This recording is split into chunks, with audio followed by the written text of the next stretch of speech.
আগামী 17ই আগস্ট থেকে বন্ধ থাকা মেট্রো রেল চালুর সিদ্ধান্ত নেওয়া হয়েছে। রোববার এই সিদ্ধান্ত নেওয়া হয়। এর আগে শনিবার ডিএমটিসিএল এর একটি সূত্র গণমাধ্যমকে নিশ্চিত করে জানিয়েছিল কবে নাগাদ মেট্রো রেল চলাচল শুরু করবে তা অন্তর্বর্তীকালীন সরকার চূড়ান্ত করবে।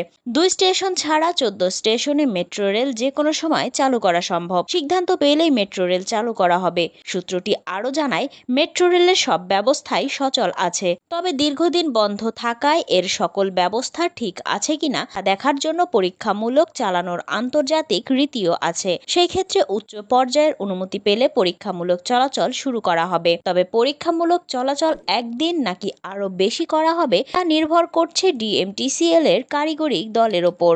উল্লেখ্য, কোটা সংস্কার আন্দোলনকে কেন্দ্র করে সহিংসতা ছড়িয়ে পড়লে গত 17ই জুলাই থেকে বন্ধ রাখা হয় মেট্রো রেল। অন্যদিকে শিক্ষার্থীদের ডাকা আন্দোলনের সুযোগ নিয়ে রাজধানীর বিভিন্ন গুরুত্বপূর্ণ রাষ্ট্রীয় স্থাপনায় হামলা চালায় দুর্বৃত্তরা।